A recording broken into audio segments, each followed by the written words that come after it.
Chapter 1. The Invitation to Twilight Manor. The autumn rain tapped insistently against the tall windows of Hercule Poirot's London flat, a rhythmic percussion that matched the ticking of the ormolu clock on the mantelpiece. It was late October, and the city wore its familiar coat of fog and melancholy. Poirot, immaculate in a charcoal-grey suit with a crisp white pocket square folded into 3 precise points, sat at his walnut writing desk, a cup of thick sweet tisane cooling beside him. He was arranging his correspondence with the meticulous care of a jeweller setting diamonds. Bills to the left, invitations to the right, and in the centre a single letter that had arrived that morning, its heavy cream envelope sealed with crimson wax, impressed by a crest he did not immediately recognize. He slit the envelope with a silver letter opener shaped like a miniature sabre. The paper within was thick, almost velvety, and the handwriting, bold, impatient strokes, belonged to someone accustomed to command. Monsieur Hercule Poirot, you are cordially invited to a cocktail hour at Twilight Manor, Sussex, on the evening of the 23rd of October. The occasion marks the 25th anniversary of Hawthorne & Sons, and your presence would be an honour. A car will collect you from London at 3 o'clock. Cocktails will be served at 6, followed by dinner. Black tie. Sir Reginald Hawthorne Poirot's eyebrows ascended a fraction. Sir Reginald Hawthorne, steel magnate, philanthropist, and if the society pages were to be believed, a man whose fortune was matched only by his enemies. The invitation was unusual in its brevity and its presumption. No RSVP requested, no telephone number, merely an assumption that the great Poirot would come. He turned the card over. On the reverse, in smaller script, your discretion is appreciated. Discretion, Poirot murmured, setting the card down. Always the prelude to something interesting. He rose, crossed to the window, and gazed out at the sodden street below. A taxi splashed past, its headlights cutting pale tunnels through the mist. Twilight Manor. He had heard of it. An Elizabethan pile restored with modern ostentations, perched on the South Downs like a brooding eagle. The Hawthorns were old money made newer, louder, more dangerous. And yet, Poirot reflected, they did not usually seek the company of retired Belgian detectives unless they feared something sharper than a cocktail stirrer. At precisely 3 o'clock, a silver Rolls-Royce Phantom through glided to the curb. The chauffeur, a tall man with the rigid spine of an ex-guardsman, touched his cap. Monsieur Poirot, Sir Reginald's compliments. Poirot allowed himself to be handed into the back seat, where a cashmere rug and a crystal decanter of Armagnac awaited. The journey south took them through the dripping suburbs, past sodden fields and skeletal oaks, until the downs rose like the backs of sleeping giants. Twilight Manor appeared, suddenly, as though the mist had conjured it. A sprawling manor of honey-coloured stone, its chimneys plumed with smoke, its windows ablaze with light. Gravel crunched beneath the tyres as the cars swept into a courtyard, flanked by topiary yews, clipped into perfect spheres. The front doors, oak, studded with iron, swung open before Poirot reached them. A butler of formidable dignity, his hair white as salt, inclined his head. Monsieur Poirot, Sir Reginald is expecting you, this way. The entrance hall was a cathedral of wealth. A double staircase curved upward like the wings of a swan. A chandelier the size of a small car dripped Bohemian crystal, and a fire roared in a hearth large enough to roast an ox. The air smelled of beeswax, wood smoke, and something faintly metallic. Ozone, perhaps, from the storm that still muttered outside. Guests were already assembling. A woman in emerald silk laughed too loudly near the fireplace. A man with a monocle examined a Ming vase, as though suspecting it a forgery. Poirot's eye catalogued them with the precision of a lepidopterist pinning butterflies. Lady Evelyn Hawthorne, Sir Reginald's wife, exquisite in midnight blue velvet, her diamonds flashing like frost. Her smile did not reach her eyes. Captain Marcus Hawthorne, the host's younger brother, sun-browned and restless, a naval man who looked as though he would rather be at sea. Miss Diana Vale, an actress of the moment, all scarlet lips and cigarette holder, her laughter brittle as spun sugar. Mr. Felix Langford, Sir Reginald's business partner, sleek as a seal in his dinner jacket, his cufflinks heavy gold knots. Mr. Julian Hawthorne, the nephew, 25, handsome in a sullen way, nursing a whisky as though it had personally offended him. Miss Clara Beaumont, a painter of some repute, her gown the colour of storm clouds, her fingers stained with turquoise pigment. Dr. Alistair Gray, the family physician, thin and watchful, his spectacles reflecting the firelight like twin moons.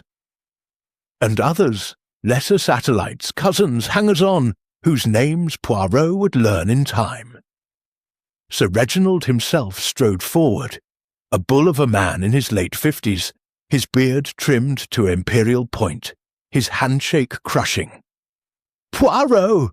Damned glad you came. Heard you never refuse a puzzle." His voice was a foghorn wrapped in velvet. "One does not refuse," Poirot replied, "when the invitation is so intriguingly phrased." Hawthorne laughed, but the sound was hollow. "Come, let me introduce you. Cocktails in the long gallery at 6. You'll find the martinis lethal, my own recipe." The long gallery ran the length of the east wing, its walls hung with ancestral portraits whose eyes seemed to follow the living with disapproval. French windows opened onto a terrace where the last of the daylight bled away behind the hills. Footmen in dove-grey livery circulated with silver trays. Martinis so cold they filmed with frost, champagne flutes beaded with condensation and, Poirot noted with approval, tiny glasses of crème de menthe for those who preferred sweetness. He accepted a martini, sipped, and felt the gin bite cleanly.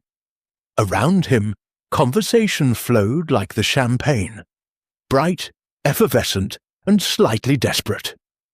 Lady Evelyn drifted to his side. "Monsieur Poirot, you must tell me, do you believe in ghosts? This house is said to be haunted by a Hawthorne bride who threw herself from the roof in 1789. "Ghosts, madame," Poirot said, "are usually the invention of those who wish to distract from more corporeal crimes." She laughed, but her hand trembled as she raised her glass. Across the room, Captain Marcus was arguing in a low voice with Felix Langford. Julian Hawthorne stared at Diana Vale as though she were a flame and he a moth. Clara Beaumont sketched rapid lines in a small notebook, her eyes flicking up to capture expressions. Poirot moved among them, a small, neat figure in a sea of taller, louder personalities. He noted the way Lady Evelyn's fingers tightened on her glass whenever her husband's name was mentioned. The faint tremor in Dr. Gray's left hand, Parkinson's perhaps, or nerves. The fact that Julian's shoes were scuffed at the toes, suggesting recent travel on rough ground. The maid who refilled the olive dish, her apron pocket bulged with something that clinked softly. At 6:17 p.m., the gong sounded for dinner. The guests began to move toward the dining room, a procession of silk and diamonds. Poirot lingered, studying a portrait of a Hawthorne ancestor in armour. Behind him, he heard a whisper, two voices, low and urgent. "Must be tonight," one said, "if he suspects." The voices ceased as footsteps approached. Poirot turned to find Sir Reginald clapping him on the shoulder. "Come, Poirot, the game pie is legendary." As they walked toward the dining room, Poirot glanced back at the gallery. The firelight flickered on the portraits, and for a moment he could have sworn one of the painted ladies smiled. Outside, the storm broke fully, rain lashing the windows like thrown gravel. Thunder rolled over the downs, and somewhere in the house a clock struck the quarter hour. Poirot's moustaches twitched. He had the sensation, familiar and delicious, that the pieces of a puzzle were being laid before him, only waiting for his little grey cells to arrange them. Dinner was announced. The guests filed in, their shadows long and wavering on the panelled walls. Poirot took his seat between Miss Beaumont and Dr. Gray, opposite Julian Hawthorne, who avoided his eye. The first course, consommé madrilène, arrived in delicate porcelain bowls. Poirot lifted his spoon, then paused. Across the table, Sir Reginald raised his glass in a toast. "To 25 years," he boomed, "and to secrets well kept." Glasses clinked, laughter rippled, and Hercule Poirot, watching every face, felt the first cold prickle of unease. For in that moment, as the candlelight danced on crystal and the storm raged outside, he knew with absolute certainty that before the night was out, someone in this room would be dead. But that, of course, was for later. For now, there was only the clink of silver on china, the murmur of cultivated voices, and the faint, persistent scent of olives and vermouth lingering in the air like a promise or a threat. Chapter 2. Shadows over the Aperitifs. The long gallery had been transformed into a stage set for decadence. A string quartet, 3 violins and a cello, played a languid arrangement of Debussy's Clair de Lune beneath the vaulted ceiling, the notes floating like smoke above the crystal chandeliers. Footmen glided between the guests with silver trays, martinis so dry they could have etched glass, champagne that hissed like gossip, and a single tray of absinthe cocktails glowing an unearthly green. The storm outside had settled into a steady drum against the tall windows, but inside the temperature was rising, both literally and figuratively. Hercule Poirot stood near a marble fireplace carved with rampant lions, a fresh martini in hand. He had not touched it since the first sip. Observation required clarity. The room was a kaleidoscope of silk, diamonds, and barely concealed malice. He catalogued the players again, this time with the precision of a watchmaker. Sir Reginald Hawthorne, red-faced and jovial, slapping backs and roaring with laughter that never reached his eyes. Lady Evelyn, now in a gown of liquid gold, her laughter brittle as spun glass. She kept glancing at the grandfather clock as though it were a bomb. Captain Marcus Hawthorne, standing apart by the French windows, staring into the rain as though it held answers. His naval blazer was unbuttoned, revealing a faded tattoo of an anchor entwined with a serpent. Felix Langford, sleek and smiling, circulating with the ease of a shark in a goldfish bowl. His cufflinks flashed as he gestured, solid gold, engraved with the initials FL, and a tiny serpent devouring its tail. Julian Hawthorne, the nephew, now on his third whisky, his tie askew. He kept staring at Diana Vale with the desperation of a drowning man clutching driftwood. Diana Vale, the actress reclining on a velvet chaise longue, like a Renaissance painting come to life. Her cigarette holder was ivory, carved into the shape of a serpent. She exhaled smoke in perfect rings, watching Julian with amused pity. Clara Beaumont, the painter, sketching furiously in a leather-bound book. Her fingers were stained not just with turquoise, but with flecks of crimson, paint or something else. Dr. Alistair Gray, sipping water, his spectacles fogged. He kept touching the left pocket of his dinner jacket, as though reassuring himself something was still there. Poirot's gaze drifted to the bar, a mahogany masterpiece manned by a bartender in white gloves. The man moved with the precision of a surgeon, measuring, shaking, garnishing. A row of crystal decanters gleamed: gin, vermouth, a dark bottle labelled Absinthe Suisse, and another unmarked, its contents a murky amber. Behind the bar, a dumbwaiter door stood slightly ajar, revealing a glimpse of the service corridor beyond. A footman approached Poirot with a silver tray. "Another martini, sir?" "Non, merci," Poirot replied. "But tell me, those olives, they are stuffed with what exactly?" The footman blinked. "Anchovies, sir, and a touch of pimento. Cook's special recipe." Poirot nodded, filing the information away. Anchovies, salt, a perfect disguise for bitterness. Across the room, Sir Reginald clapped his hands. "Ladies and gentlemen, a toast to Hawthorne and Sons, 25 years of steel and ambition." He raised his glass, a martini garnished with a single twist of lemon. "To the future!" Glasses clinked. Laughter rippled. But Poirot noticed three things. Lady Evelyn did not drink. She merely touched the glass to her lips. Captain Marcus stared at his brother with something colder than hatred, pity perhaps. Julian Hawthorne's hand trembled so violently that whisky sloshed onto his cuff. Poirot drifted toward the bar, positioning himself near Clara Beaumont. She was sketching Sir Reginald mid-gesture, her pencil flying. "You capture the essence, mademoiselle," Poirot murmured. She startled, then smiled, a quick, nervous flash. "Habit. Faces reveal more than words." "Indeed. And what does Sir Reginald's face reveal tonight?" Clara's pencil stilled. "Fear," she said softly, "and triumph, a dangerous combination." Poirot's moustaches twitched.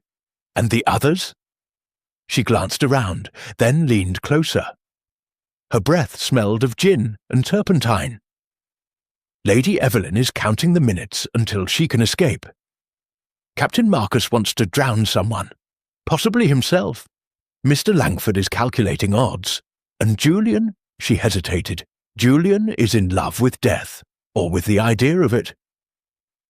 Poirot filed this away. Artists saw beneath the skin. A sudden commotion near the French windows. Captain Marcus had seized Felix Langford by the lapels. "You think you can just waltz in here and take what's mine?" Marcus snarled, his voice carrying over the music. Langford's smile was a razor.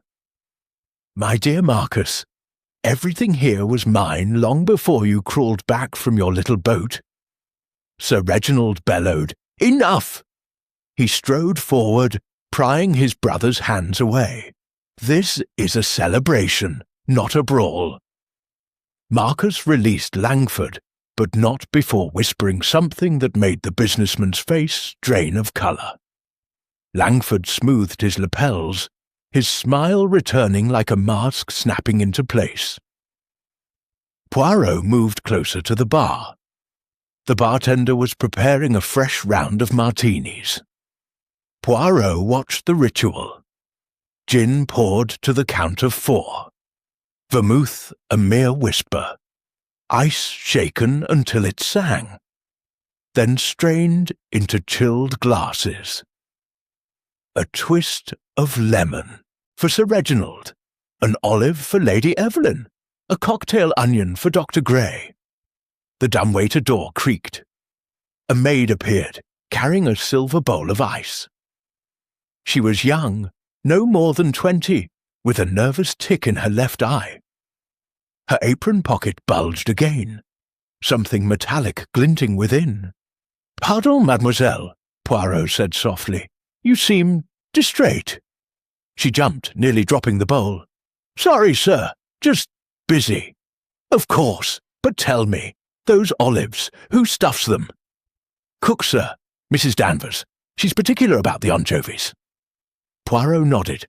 "And the pimento?" The maid hesitated, I help sometimes with the stuffing. Ah, and tonight. Tonight was busy. I just fetched things." She scurried away. Poirot watched her go, noting the way she glanced back at Dr. Gray before disappearing through the service door. The quartet struck up a waltz. Couples formed, Sir Reginald with Diana Vale, Lady Evelyn with a bewildered cousin, Julian hovering near Clara Beaumont like a moth. Poirot retreated to a shadowed alcove, partially hidden by a potted palm. From here he could observe without being observed. He saw Diana Vale whisper something in Sir Reginald's ear that made him laugh too loudly. Lady Evelyn slip a small envelope into Clara Beaumont's sketchbook when she thought no one was looking. Dr. Gray remove a vial from his pocket, glance around, then return it, quickly, guiltily. Julian Hawthorne corner the maid near the dumbwaiter, his hand on her arm, his voice urgent. The maid shook her head violently, pulling away. Julian's face twisted, rage, despair, something darker. He stormed off toward the terrace doors, flinging them open. Rain swept in, extinguishing nearby candles. The scent of wet earth and ozone flooded the room. Sir Reginald clapped again. "Time for the pièce de résistance." He gestured to the bartender, who wheeled out a silver trolley. Upon it sat a single, enormous martini glass, easily a pint, filled with a pale green liquid and garnished with a sprig of mint. "The Hawthorne Special," Sir Reginald announced. "Absinthe, gin, and a secret ingredient. Who dares?" Laughter, challenges. Julian reappeared, soaked to the skin, his eyes wild. "I'll drink it," he declared. "No," Lady Evelyn said sharply. "Reginald, don't be ridiculous." But Sir Reginald was already pouring. The liquid glowed like liquid emeralds. He handed the glass to Julian. "To youth," he toasted. Julian raised the glass. For a moment, Poirot thought he would smash it. Instead, he drank deep, defiant gulps.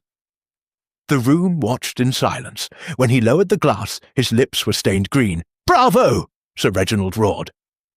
But Poirot saw the tremor in Julian's hand, the way his pupils had dilated. Absinthe, powerful, dangerous in excess, the quartet resumed, the party swirled on.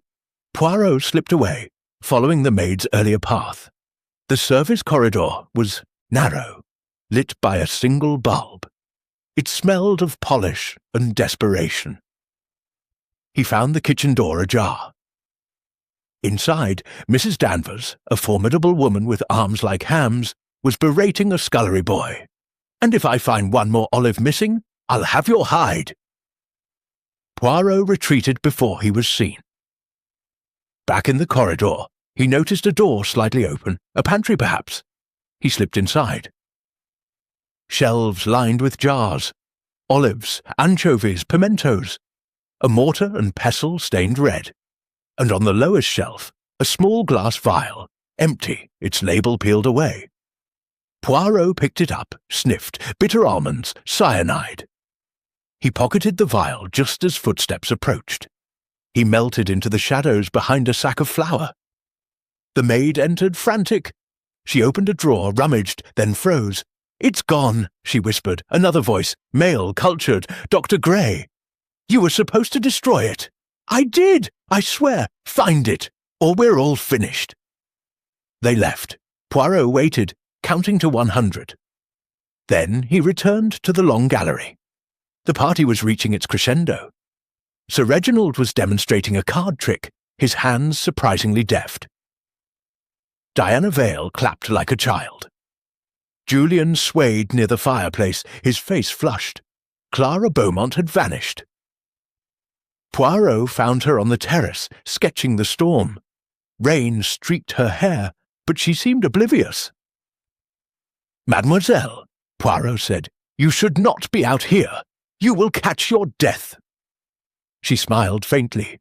"Death is already inside, Monsieur Poirot. I'm just recording it." She showed him her sketch. Sir Reginald, but his face was a skull beneath the skin. In the background, Shadowy figures held knives. Poirot's blood ran cold. "When did you draw this?" "Earlier, before the toast." He took the sketchbook gently. On the previous page, Lady Evelyn slipping the envelope. On the page before, Dr. Gray with the vial. "You see everything?" Poirot murmured. "Not everything," Clara said, "but enough." A scream shattered the night from inside, high, terrified. The terrace doors burst open. The maid stood there, soaked in blood, her hands pressed to her mouth. "He's dead!" she shrieked. "Sir Reginald, he's dead!" The storm swallowed her words, but the meaning was clear. Poirot pushed past her into the long gallery. Sir Reginald Hawthorne lay sprawled before the fireplace, his martini glass shattered beside him. His face was purple, his eyes bulging. Foam, green-tinged, frothed at his lips. Around him, the guests stood frozen, a tableau of horror. Poirot knelt, touched the carotid artery. Nothing. He sniffed the broken glass. Bitter almonds beneath the gin. Cyanide. Fast, merciless. He looked up. Every face was a mask. Shock, grief, triumph, terror. The game, Poirot thought grimly, had begun. Chapter 3. The Fatal Toast. The long gallery had become a tableau vivant of nightmare. The string quartet's bows hovered mid-stroke, frozen above the strings. The final note of Debussy hung in the air like a held breath. Sir Reginald Hawthorne lay on his back before the marble hearth, one arm flung wide as though reaching for a glass that was no longer there. The great martini glass, the Hawthorne Special, had shattered into a constellation of crystal shards, its emerald contents seeping into the Persian rug, like spilled absinthe. Foam, pale green and viscous, bubbled at the corners of the dead man's mouth. His eyes, once so commanding, stared at the painted ceiling with the blank astonishment of the newly dead. Hercule Poirot rose from his crouch beside the body, brushing a speck of imaginary dust from his trousers. The room smelled of gin, fear, and something sharper. Bitter almonds, cyanide. He had seen it before, in a Parisian café, in a Belgian convent, in the locked study of a diplomat. Always the same signature. Fast, elegant, merciless. "Silence," he commanded, his voice cutting through the rising babble like a scalpel. "No one moves. No one touches anything. The police will be called, but until then this room is sealed." Lady Evelyn Hawthorne stood nearest the body, her golden gown now spattered with green. She pressed a lace handkerchief to her lips, but her eyes were dry. "Reginald," she whispered, as though testing the word. "He was laughing just a moment ago." Captain Marcus Hawthorne pushed through the press of bodies, his naval blazer sodden from the terrace. "Let me through, damn you!" He dropped to one knee beside his brother, fingers fumbling for a pulse that was not there. "Reggie! Reggie, you old bastard! Wake up!" His voice cracked like a whip. When no answer came, he rocked back on his heels, face ashen beneath the tan. Felix Langford stood by the bar, one hand braced against the mahogany as though the room had tilted. His cufflinks glinted, serpents devouring their tails. "Heart attack," he said too quickly. "The man drank like a fish. Stress, the anniversary—" "Non," Poirot interrupted. "This is no heart attack. Observe the cyanosis, the foam, the odour. Potassium cyanide, administered in the drink." He gestured to the shattered glass. "The question is, which drink?" Julian Hawthorne laughed. A high, hysterical sound that made several guests flinch. "Which drink? There were dozens. We all drank." He held up his own glass, still half full of the Hawthorne Special. "I drank the bloody absinthe. Am I dying too?" "Sit down, Julian," Dr. Alistair Gray said sharply. His voice carried the authority of a man accustomed to giving orders in operating theatres. He knelt beside the body, spectacles flashing as he examined the pupils, the tongue, the fingernails, now tinged blue. Classic cyanide poisoning, death within minutes. The concentration must have been massive. Poirot watched the doctor closely. Gray's hands were steady, but a bead of sweat traced a path from his temple to his collar. His left pocket bulged slightly, the same pocket where Poirot had seen the vial earlier. The maid who had screamed, "Elsie," Poirot recalled from the guest list, stood trembling near the dumbwaiter door. Blood streaked her apron, but it was not hers. She had tried to lift Sir Reginald's head, smearing her hands in the process. "I only turned away for a second," she sobbed, "to fetch more ice. When I came back, he was... Enough," Poirot said gently. "You will tell your story to the police. For now, no one leaves this room." He moved to the bar.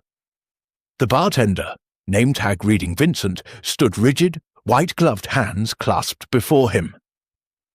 "Sir," he said, voice trembling, "I prepared every drink myself.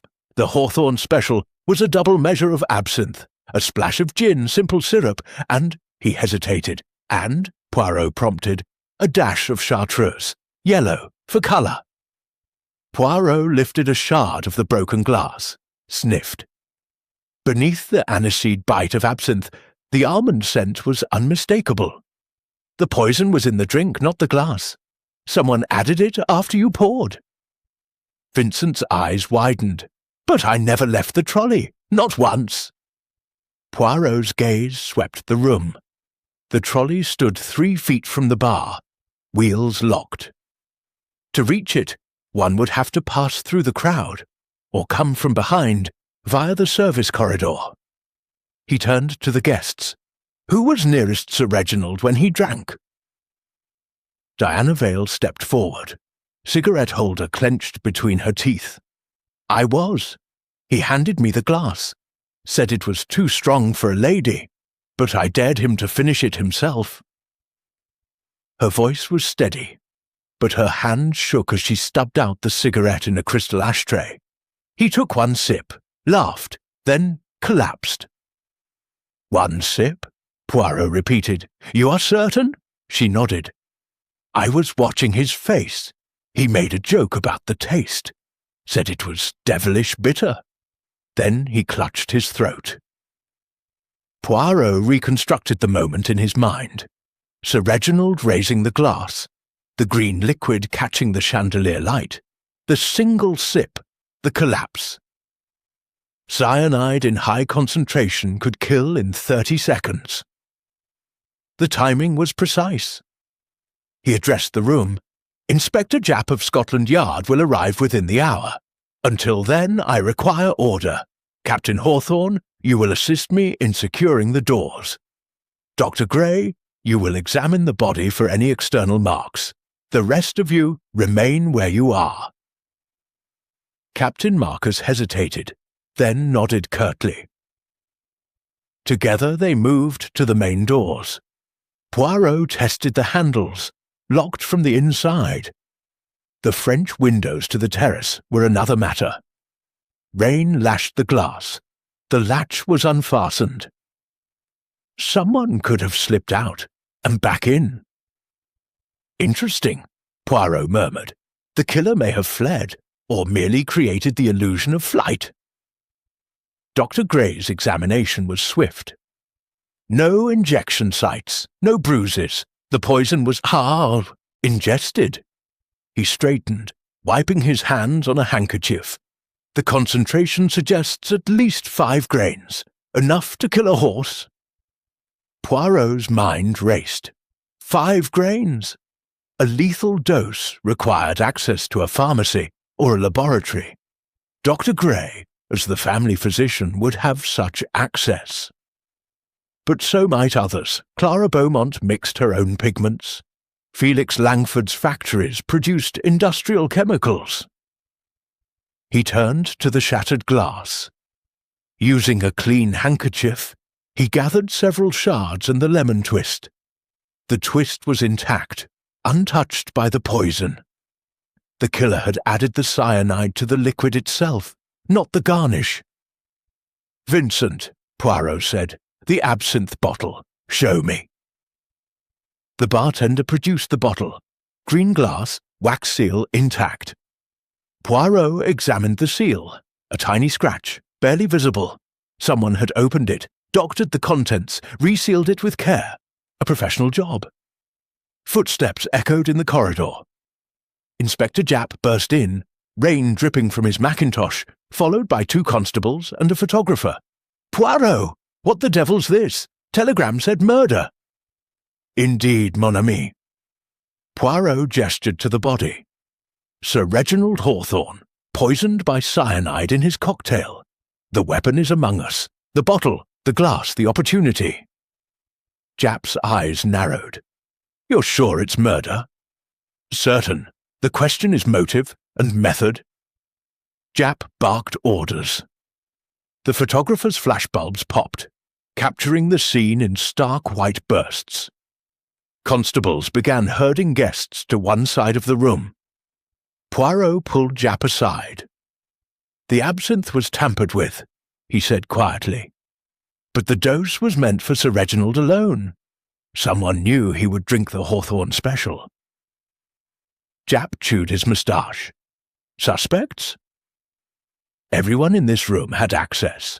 But observe, Lady Evelyn did not drink. Captain Marcus was on the terrace. Julian Hawthorne drank from the same bottle and lives. Dr. Gray has medical knowledge. Felix Langford profits from Hawthorne's death. Rumour says the company was failing. Diana Vale was the last to handle the glass. Clara Beaumont saw everything. The maid, Elsie, was in the service corridor. Japp grunted. "And you?" Poirot smiled thinly. "I, mon ami, arrived too late to poison the bottle, but not too late to solve the crime." As the constables began taking names, Poirot slipped back to the bar. He lifted the absinthe bottle again, tilting it to the light. A faint sediment swirled at the bottom, crystals perhaps. He corked it carefully and handed it to Japp. "Send this to the lab, and the broken glass, the lemon twist, preserve it separately." Japp nodded. "What about the body?" "Dr. Gray will assist the coroner, but first," Poirot raised his voice, "ladies and gentlemen, a moment of your time. Sir Reginald's death was no accident. Someone in this room planned it with care. The police will question you individually until, then, reflect on what you saw, what you heard, what you did." He paused, letting the silence stretch. Lady Evelyn's handkerchief was now soaked. Tears or perspiration? Julian Hawthorne stared at the floor, his earlier hysteria replaced by a dangerous calm. Clara Beaumont closed her sketchbook with a snap. Poirot's gaze fell on the maid, Elsie. She was whispering to Dr. Gray, her face pale as milk. Gray's hand rested on her shoulder. Comfort or warning? The inspector's men began moving the body onto a stretcher. As they lifted Sir Reginald, something fell from his waistcoat pocket, a small, folded paper. Poirot snatched it up before anyone else could. It was a cocktail napkin, crumpled and stained with green. On it, scrawled in pencil, "Tonight, the usual place, come alone." E. Poirot's eyes narrowed. "E? Evelyn? Elsie? Someone else entirely?" He tucked the napkin into his pocket just as Japp approached. "Find anything?" "Only the beginning," Poirot said softly. "The toast was fatal, yes. But the real poison was served long before the glass touched Sir Reginald's lips." Outside, the storm raged on, thunder rolling like artillery over the downs. Inside, the long gallery had become a cage. And somewhere among the glittering wreckage of crystal and ambition, a killer waited, certain that the perfect crime had been committed. Hercule Poirot, however, was certain of only one thing. The game was far from over. Chapter 4. Suspects in the spotlight. The library of Twilight Manor smelled of old leather, beeswax, and the lingering ghost of Sir Reginald's cigar. A fire crackled in the Adam fireplace, throwing long shadows across the coffered ceiling. The storm had eased to a sullen drizzle, but the windows rattled like loose teeth whenever the wind gusted. The guests, now suspects, sat in a semicircle of high-backed chairs that had been arranged with military precision by Inspector Japp's constables. A single green-shaded lamp illuminated the centre table, where Poirot stood like a diminutive ringmaster. His potent leather shoes planted firmly on the faded Aubusson rug.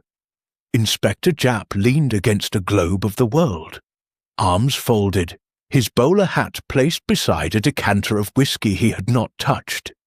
2 constables flanked the double doors, notebooks at the ready. The photographer had finished. Sir Reginald's body lay in the cold room, awaiting the coroner. The absinthe bottle, the broken glass, the lemon twist and the crumpled napkin were sealed in evidence bags on a side table.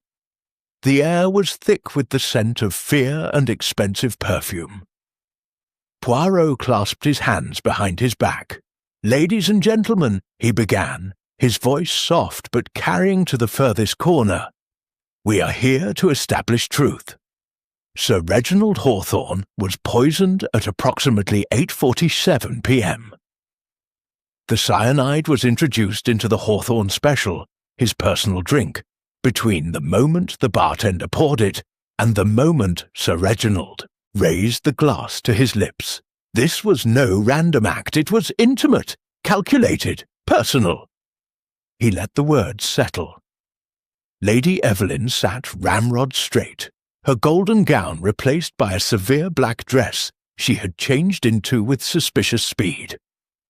Captain Marcus slouched, coat unbuttoned, eyes bloodshot. Felix Langford polished his cufflinks with a silk handkerchief. Julian Hawthorne nursed a glass of water, knuckles white. Diana Vale smoked incessantly, the cigarette holder now trembling. Clara Beaumont's sketchbook lay closed on her lap. Dr. Gray's medical bag rested at his feet. Elsie the maid hovered near the door, apron replaced, but hands still stained faintly green. Poirot began with the timeline. Vincent the bartender poured the drink at 8:43. He wheeled the trolley to Sir Reginald at 8:45. Sir Reginald toasted, sipped, and collapsed at 8:47. 2 minutes. In those 2 minutes, someone added the poison. Who had access? He gestured to a chalkboard Japp had procured. On it, a crude diagram, trolley, Sir Reginald collapse. Vincent never left the trolley unattended, yet the absinthe was tampered with before it was poured. The seal was broken and resealed. Someone prepared the bottle earlier, perhaps in the pantry, perhaps in the service corridor. He turned to the suspects. "We begin with alibis. Madame Hawthorne?" Lady Evelyn lifted her chin. "I was beside Diana when the drink was poured. I did not approach the trolley." "Yet you did not drink your own martini," Poirot observed. "Why?" "I dislike olives," she said coolly. "Anchovies upset my digestion." A ripple of nervous laughter. Poirot did not smile. "Captain Hawthorne?" Marcus scratched his beard. "I was on the terrace. Came in when the screaming started." "Alone?" "Yes." "Convenient," Poirot murmured. "Monsieur Langford?" Felix smiled thinly. "I was at the bar, speaking with Vincent about the whisky selection. I never touched the absinthe." "Yet you knew the company was in financial trouble," Poirot said. "Sir Reginald's death triggers a buyout clause, does it not? You become sole owner." Langford's smile faltered. "Rumours, nothing more." "Julian," the nephew shrugged. "I was near the fireplace, watching Uncle Reggie show off." "You drank from the same bottle," Poirot said. "Yet you live. Why?" Julian's laugh was bitter. "Luck. Or maybe the killer wanted me to suffer, watching him die." "Or," Poirot said softly, "the dose was calibrated for one man's weight. Sir Reginald was heavier than you by 3 stone. Julian paled. Mademoiselle Vale. Diana exhaled smoke. I handed him the glass, that's all. You dared him to drink it. A joke, she said. He laughed. Mademoiselle Beaumont. Clara opened her sketchbook. I was sketching. Here. She showed a page. Sir Reginald mid-toast, the trolley behind him. In the background, a shadowy figure leaned over the absinthe bottle. The face was obscured, but the hand wore a distinctive ring, gold with a serpent devouring its tail. Langford's cufflinks. Poirot's eyes gleamed. You saw this? I saw someone, Clara corrected. The light was poor. Dr. Gray. The physician adjusted his spectacles. I was beside Lady Evelyn. I noticed nothing until the collapse. Your medical bag, Poirot said. May we examine it? Gray hesitated, then nodded. A constable opened the bag. Stethoscope, syringes, vials of morphine, digitalis, and a small brown bottle labelled potassium cyanide. Half empty, the room erupted. Arrest him! Marcus roared. Gray raised both hands. Standard issue, for euthanasia in terminal cases. I keep it locked in my surgery. Yet here it is, Poirot said, and the pantry vial was empty. Coincidence? Gray's face was grey as his name. I swear, silence, Japp barked. We'll sort this at the station. Poirot raised a hand. One moment, Elsie. The maid flinched. I was fetching ice. I saw Dr. Gray in the corridor earlier. He gave me a note for Sir Reginald. What note? She produced a crumpled scrap. Poirot unfolded it. Meet me in the study. 8:30. Urgent. G. Gray shook his head violently. I wrote no such note. Poirot turned to Japp. The napkin from Sir Reginald's pocket. Tonight. The usual place. Come alone. 2 notes. 2 senders. Someone is playing a deeper game. He paced, the firelight glinting off his patent shoes. Let us reconstruct. Someone tampered with the absinthe earlier, likely in the pantry. Someone else ensured Sir Reginald drank it. Someone else created diversions. The argument between Captain Marcus and Monsieur Langford, Julian's dramatic exit to the terrace, the maid's scream, a symphony of misdirection. He stopped before Lady Evelyn. Madame, the envelope you slipped into Mademoiselle Beaumont's sketchbook. May we see it? Evelyn's hand flew to her throat. I don't. Clara opened her book. The envelope was there, sealed with crimson wax. Poirot slit it open. Inside, a single sheet of Hawthorne and Sons letterhead. If anything happens to me, give this to the police. R.H. The room went still. Poirot read aloud. To whom it may concern, I have reason to believe my life is in danger. The company is bankrupt. Langford has been embezzling funds. My brother Marcus blames me for his ruin in 29. My wife has her own reasons. If I die, look to the absinthe, and to the serpent ring. Reginald Hawthorne gasps. Langford lunged to his feet. Lies! Forgery! Poirot held up the napkin. The handwriting matches, and the ring, he pointed to Langford's cufflinks, is identical to the sketch. Langford's face crumpled. I didn't kill him. Yes, I took money, but I needed it. The factories were failing. Marcus laughed bitterly. You needed it. I lost everything in the crash because of Reggie's greed. Enough, Japp roared. Langford, Gray, you're both coming with me. The rest of you, stay put. As the constables moved in, Poirot noticed something. Julian Hawthorne was no longer in his chair. The French windows stood ajar, rain blowing in. Footprints, wet, frantic, led across the terrace and into the darkness. Poirot exchanged a glance with Japp. He runs! Why? Japp cursed. After him! But Poirot was already moving, snatching an umbrella from the stand. Non, mon ami! Let him run! A cornered animal reveals its burrow. He stepped onto the terrace. The footprints veered left, toward the rose garden. Poirot followed, the beam of his pocket torch cutting through the drizzle. The prints ended at a stone bench beneath a yew tree. There, half buried in mud, lay Julian's signet ring, engraved with the hawthorn crest. Poirot picked it up. On the inside band, a tiny inscription, to J from E forever, E. Evelyn, or Elsie. He pocketed the ring and returned to the library. The room was in chaos. Langford protesting, Grey silent, Evelyn weeping into her handkerchief. Clara Beaumont stood apart, sketching again, this time Poirot himself. "You see everything," he said to her. "Not everything," she replied. "But I saw Julian drop this." She handed him a second napkin, identical to the first. On it, "Meet me in the garden, midnight, come alone." J. Poirot's mind raced. 2 notes, 2 meetings, 1 dead man. And now a missing nephew. He turned to Japp. "We have motives, greed, revenge, betrayal. We have means, the cyanide, the absinthe, the ring. But the opportunity, the 2 minutes, still eludes us." Japp scratched his head. Someone switched glasses, or spiked the drink after it was poured. Or, Poirot said softly, the poison was never in the drink at all. The room fell silent. Poirot held up the lemon twist, preserved in its evidence bag. This was on Sir Reginald's glass, untouched by the absinthe, yet it smells faintly of almonds. He turned to Dr. Gray.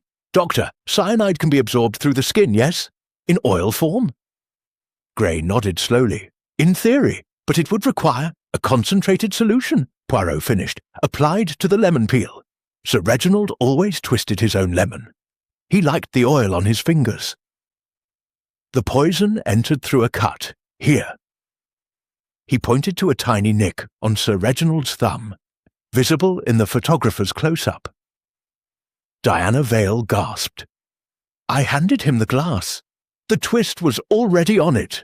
"Exactly," Poirot said. "Someone prepared the twist earlier, someone who knew his habit." He turned to Clara. "Your sketch, the shadowy figure. Was it near the bar or the garnish tray?" Clara flipped back. The figure stood beside a small silver bowl. Olives on one side, lemon twists on the other. Poirot smiled grimly. The killer did not poison the drink. They poisoned the ritual. Japp whistled. "Clever bastard." "But who?" Marcus demanded. "Who knew he'd twist the damn lemon?" Poirot's gaze swept the room. Someone who watched him every night for years. Someone who served him. Someone who loved him, or hated him enough to study his every move. His eyes settled on Elsie the maid. She was trembling, tears streaking her face. "Elsie," Poirot said gently, "you stuffed the olives. Did you also prepare the lemon twists?" She nodded, sobbing. "Cook made me. Said Sir Reginald liked them thin." "And the note, the one Dr. Gray supposedly wrote, was it your handwriting?" She shook her head. "No, I can't write proper." "Then who?" A crash from the corridor. The doors burst open. Julian Hawthorne stumbled in, soaked and wild-eyed, clutching a bloodied garden trowel. "I didn't kill him," he screamed, "but I know who did." He pointed the trowel at Lady Evelyn. "She gave me the ring. Said it was from Uncle Reggie. Said to meet him in the garden tonight, to make amends." Evelyn rose, pale as death. "Lies!" Poirot stepped between them. "The ring, show me." Julian opened his fist. The signet ring gleamed, identical to the one in Poirot's pocket. "2 rings," Poirot murmured. "1 real, 1 forged, a perfect frame." He turned to Japp. "Inspector, I believe we have our killer. But first," he faced the room, "we have a performance to complete." The fire crackled. The storm had returned, thunder shaking the windows. And Hercule Poirot, small and immaculate, began to unravel the final threads of the cocktail hour murder. Chapter 5. Whispers in the Garden. The rose garden of Twilight Manor lay drowned in moonlight and rain.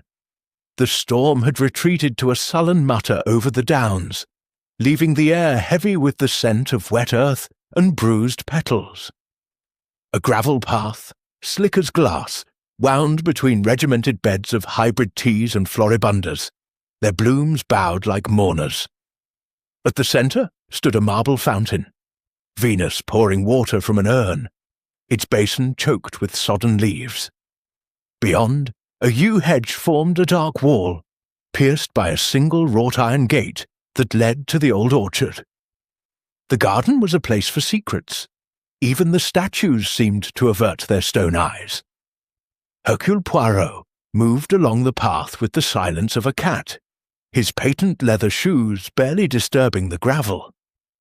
A constable's torch bobbed behind him. Japp had insisted on an escort, but Poirot had waved the man back to the edge of the terrace.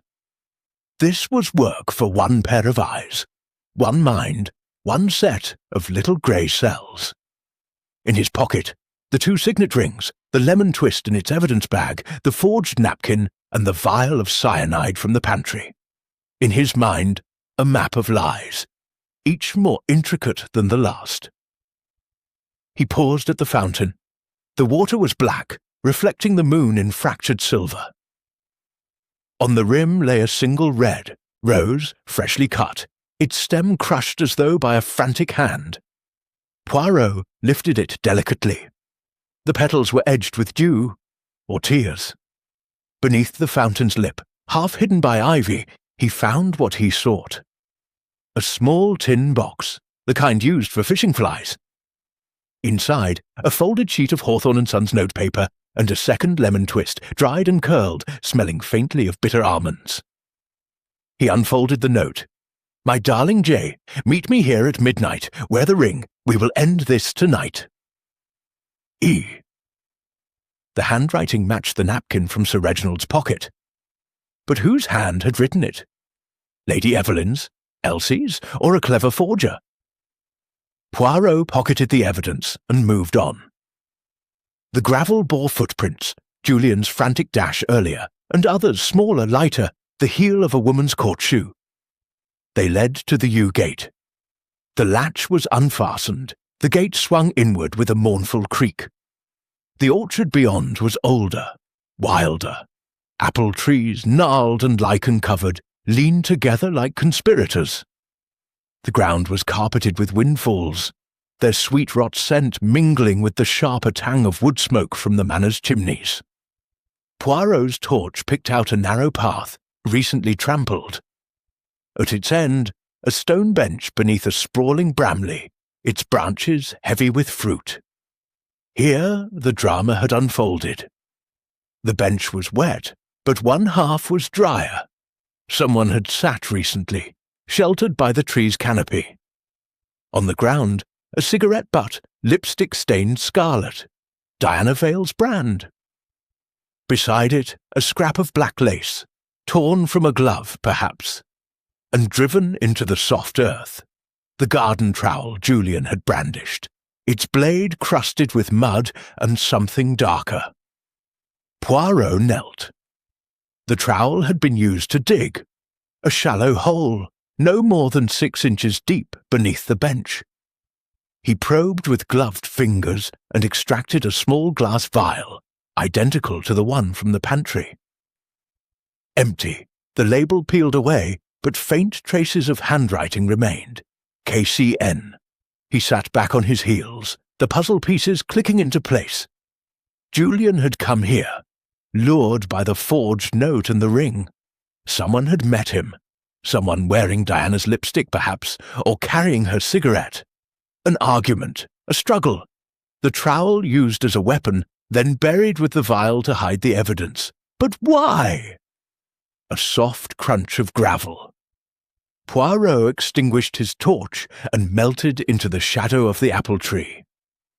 Elsie the maid appeared, a lantern in one hand, a bundle clutched to her chest. She was no longer in her apron, but a dark cloak, hood drawn up.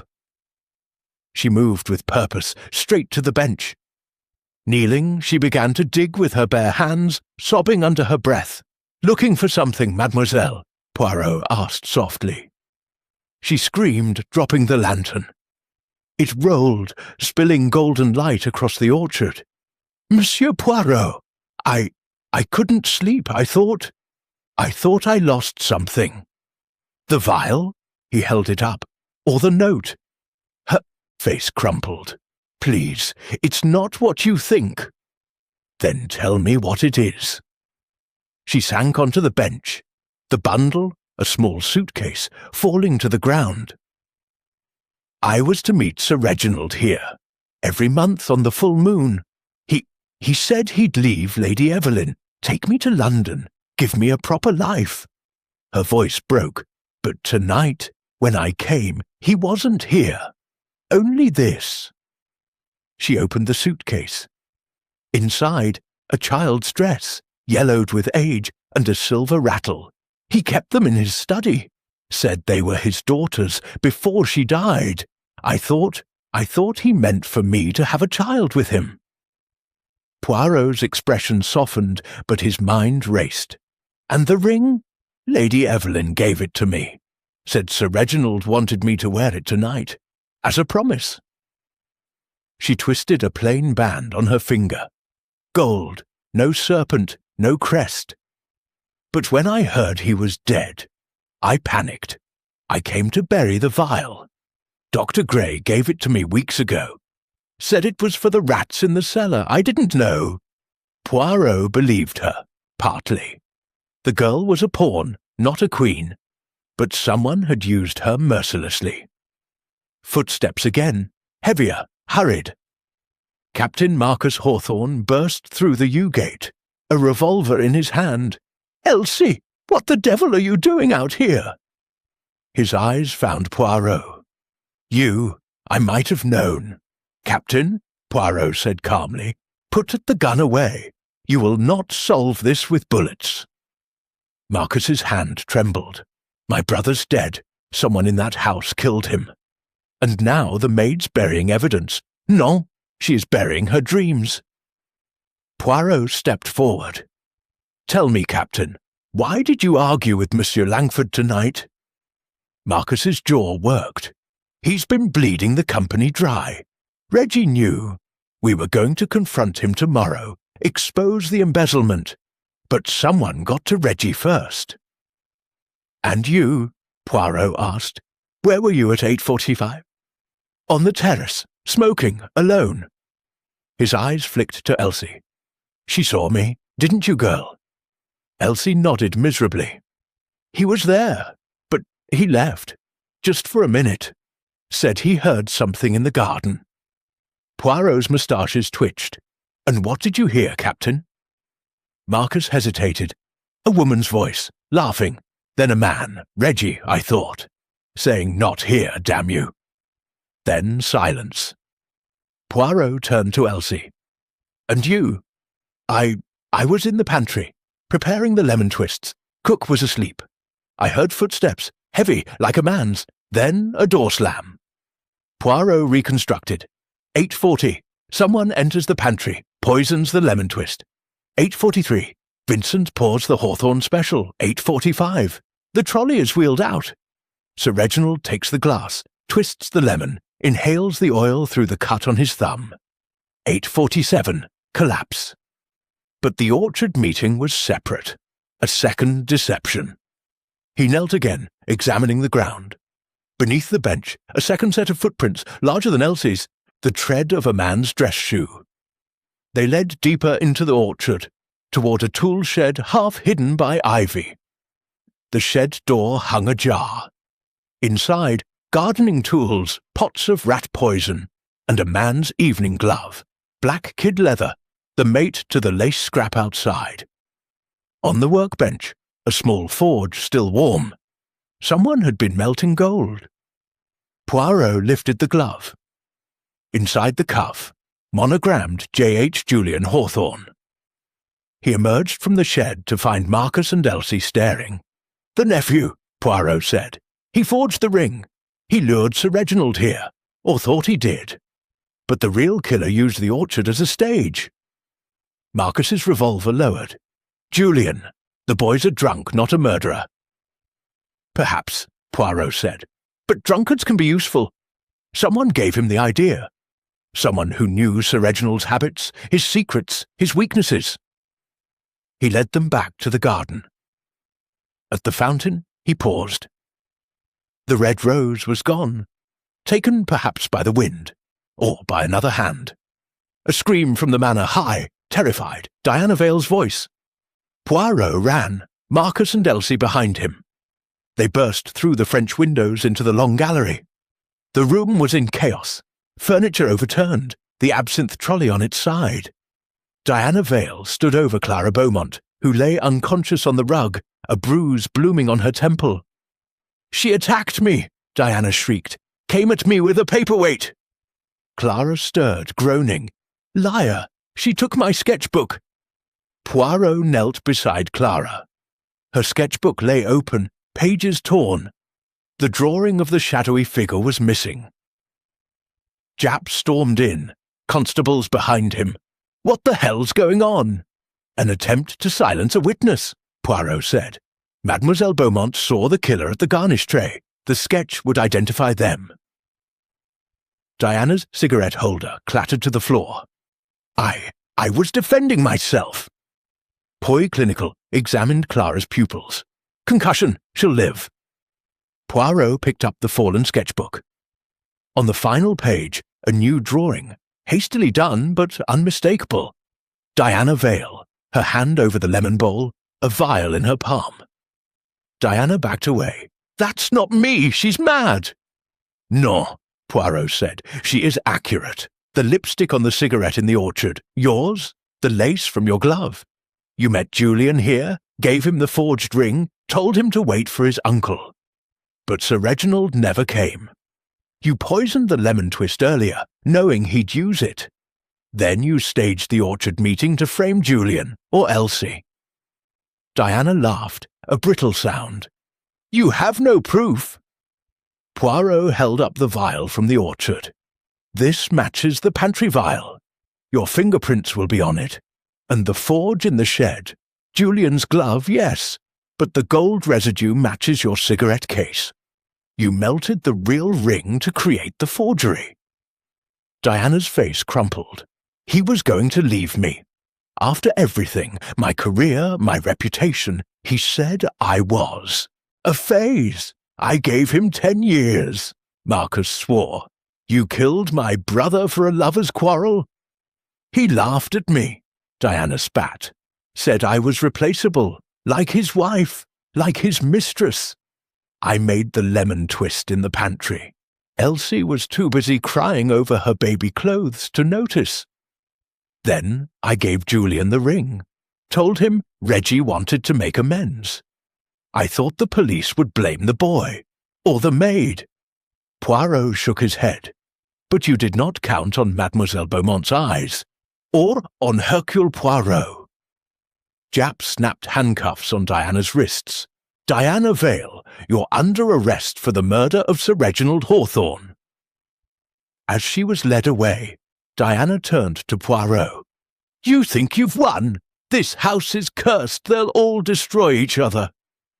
Poirot watched her go, then turned to the orchard visible through the windows. The moon had set. Dawn was a pale line on the horizon. The garden lay still, its secrets spilled like the absinthe on the rug. But one piece remained. He returned to the fountain, lifted the tin box again. Inside, beneath the note, a final item. A lock of hair, blonde, tied with a faded ribbon. And a photograph, Sir Reginald younger, arm around a woman who was not Lady Evelyn. On the back, "To my darling Clara, forever. Our Clara Beaumont's mother." Poirot closed the box. The whispers in the garden were not finished. The real inheritance, the one of blood and betrayal, had only begun. Chapter 6. The Alibi Unravels. The morning room of Twilight Manor was a study in faded grandeur.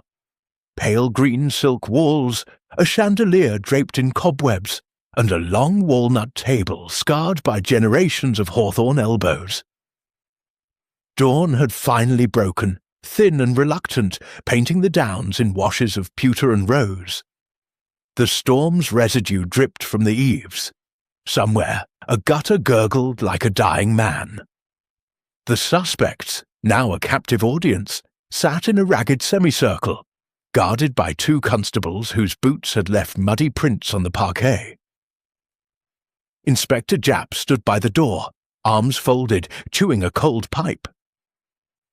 Diana Vale had been taken to the station an hour earlier, still protesting in a voice that cracked like cheap crystal.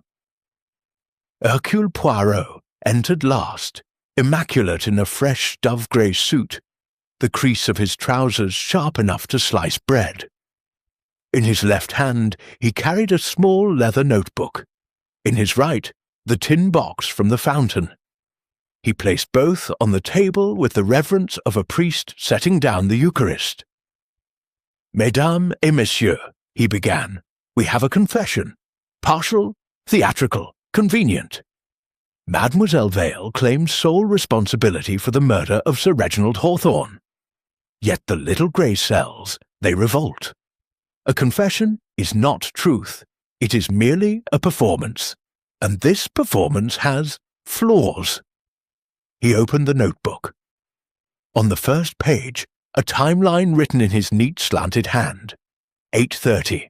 Sir Reginald receives forged note. Meet me in the study. G. 8:35. Dr. Gray seen in pantry corridor by Elsie 8:40. Lemon twist poisoned, garnish tray. 8:43. Hawthorne special poured 8:45. Trolley delivered.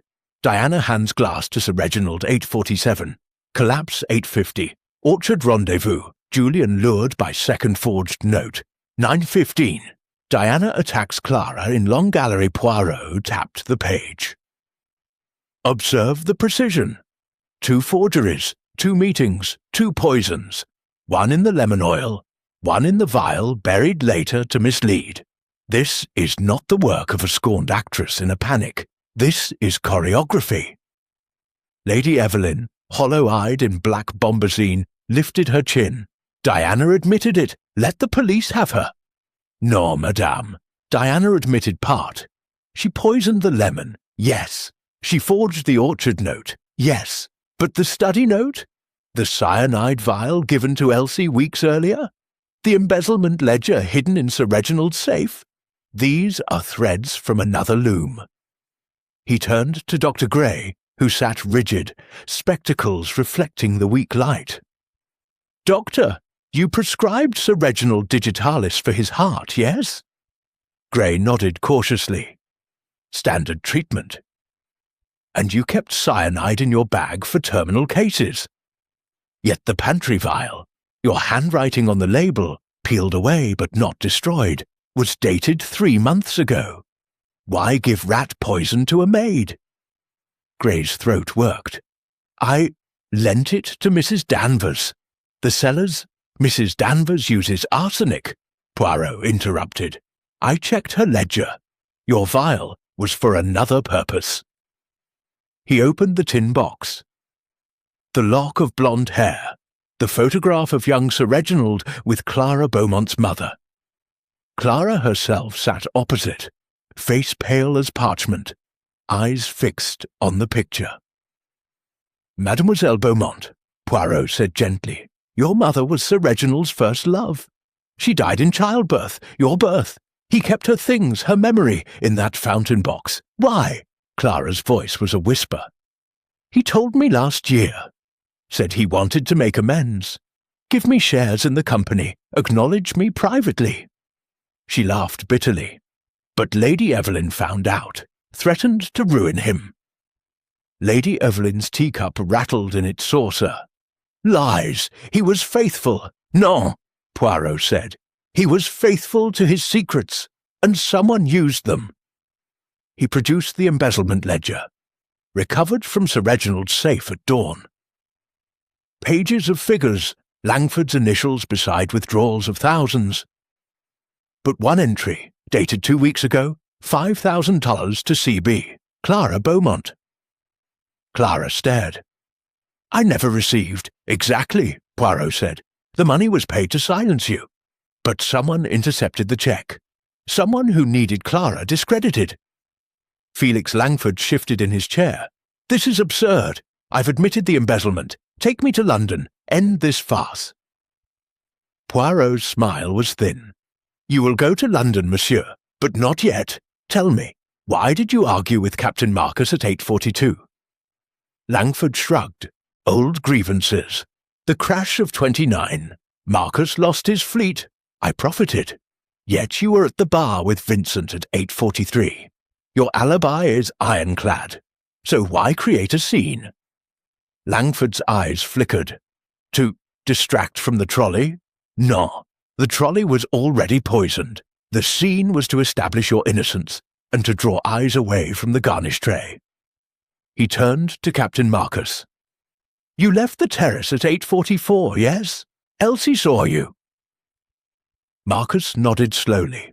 Heard voices, thought it was Reggie. You went to the orchard gate, found no one, returned at 8:49 after the collapse. Why lie about being alone the entire time? Marcus's fists clenched. I didn't want to implicate Elsie. She's just a girl. Or, Poirot said, you were covering for someone else. He opened the notebook to a new page, a floor plan of the long gallery, pantry, and service corridor. Red lines traced movements. Diana, garnish tray, 8:40, Dr. Gray, pantry, 8:35, Julian, terrace, 8:41, orchard, 8:50, Marcus, orchard gate, 8:44, returns, 8:49, Elsie, dumbwaiter, 8:42, 8:47. Poirot tapped Julian's line. The nephew was drunk, suggestible. Someone gave him the forged ring, the note, the idea that Sir Reginald wanted reconciliation. But Julian never reached the orchard until after the murder. His footprints are fresh, post-collapse. Julian, brought in under guard, reeked of brandy and despair. I swear, I waited in the orchard from 8:50, no one came. Then I heard the scream and ran back. Poirot believed him. The boy was a tool, not a craftsman.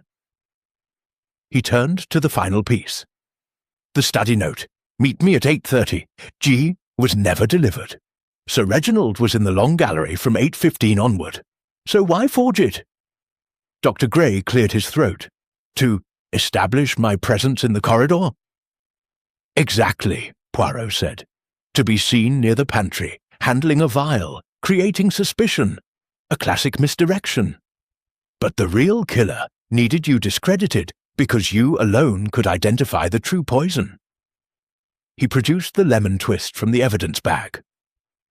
Cyanide oil, absorbed through the cut on Sir Reginald's thumb. But the concentration was low. Death delayed by minutes. Why?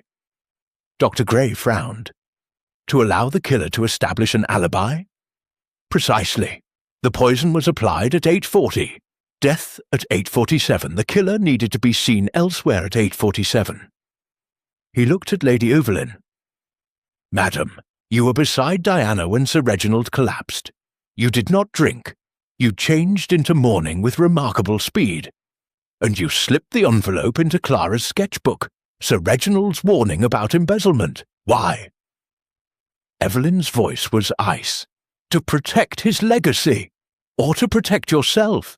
The envelope was sealed with your wax, hawthorn crest, but the impression is shallower.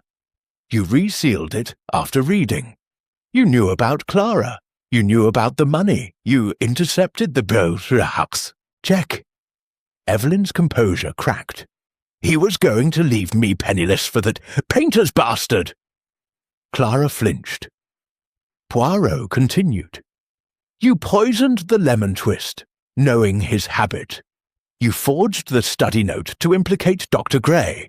You gave Elsie the vial weeks earlier, telling her it was for rats, building a trail. You used Diana's affair, encouraged it even, to create a scapegoat. And when Clara's sketch threatened exposure, you paid Diana to attack her. Evelyn laughed, a terrible sound. Prove it. Poirot opened the tin box. The photograph, the lock of hair, and beneath a third item, a lady's kid glove, black, monogrammed EH, the mate to the lace scrap in the orchard. "You met Julian in the orchard at 8:50, Poirot said. "Gave him the forged ring, told him to wait. You buried the vial to frame him, but you left your glove, and the rose, cut from your own glasshouse. The petals matched the stain on your cuff." He produced a single red petal from his pocket. "Forensic will confirm the match. And the check stub in your dressing table, $5,000 to CB, endorsed by you, never delivered." Evelyn's face collapsed. "He was going to ruin us all. The company, the name, everything. Clara would have taken half. I did it for the family." "For yourself," Poirot corrected. "You poisoned the lemon at 8:40, returned to the Long Gallery by 8:42, witnessed by 3 guests. Diana handed the glass at 8:45, unaware it was already lethal. You watched him die, then played the grieving widow." Japp stepped forward, handcuffs ready. "Lady Evelyn Hawthorne, I'm arresting you for the murder of your husband." As she was led away, Evelyn turned to Clara. "You'll get nothing. The will cuts you out." Clara smiled faintly. "I never wanted his money, only the truth." Poirot closed the notebook. The alibis unraveled because they were never alibis. They were roles in a play. Diana the scorned lover, Gray the suspicious doctor, Julian the drunken heir, Elsie the tragic mistress, and you, madam, the director. He turned to the room. The cocktail hour was never about drinks. It was about inheritance, legitimacy, and the poison of old secrets served neat. Outside, the sun broke through, gilding the wet garden. The fountain sparkled. The yew hedge stood sentinel. The manor's shadows seemed to lift just a little. But Poirot knew better. Some poisons lingered long after the glass was empty. Chapter 7. Echoes from the Past. The study of Twilight Manor was a vault of mahogany and memory. French doors opened onto the east terrace, where the morning sun now struck the wet flagstones and turned the puddles into mirrors.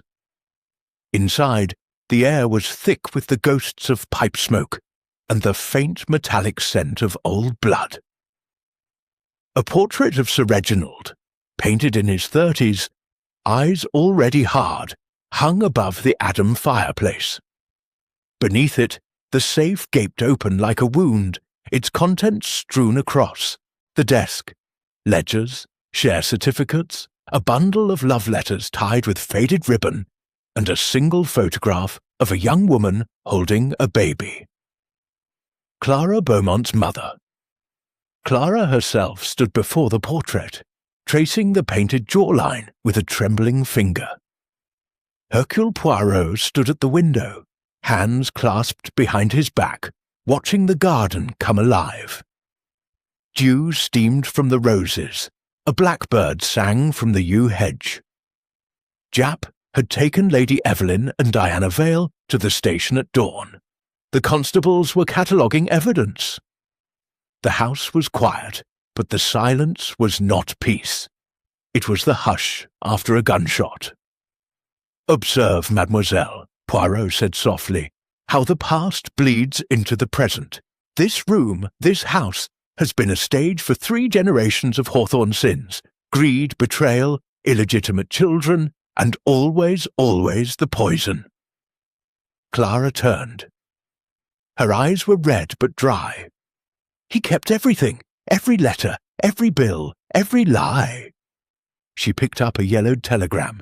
"This is from 1916, my mother begging him to acknowledge me. He wrote back, 'Impossible. War changes everything.'" Poirot took the telegram, read it, then placed it gently on the desk. Sir Reginald was a man of compartments. Business in one, family in another, love in a third. But compartments leak, n'est-ce pas? And when they do, the flood is catastrophic. He moved to the safe. Inside the door, a small brass plaque, Hawthorne and Sons, Est 1900. Beneath it, scratched with a knife point, MH, 1914, Marcus Hawthorne. The captain had been here, and recently. "Captain Marcus," Poirot called. Marcus entered, coat unbuttoned, face haggard. He had not slept. "What now, Poirot? You've got your killers." "Non, mon ami, I have actors. The script was written long before the cocktail hour." Poirot gestured to the safe. "You carved your initials here in 1914. Why?" Marcus's jaw tightened. "I was 17. Reggie caught me stealing from the petty cash. Said he'd tell father. I scratched my name to prove I'd been inside. Thought it made me brave." He laughed bitterly. He kept the safe combination the same for 30 years. 1914, the year everything went to hell. Poirot nodded. "The war. Your father died at Ypres. Reggie inherited everything. You went to sea, and the resentment festered." Marcus's eyes flicked to Clara. "She's the living proof of it. The golden boy's mistake."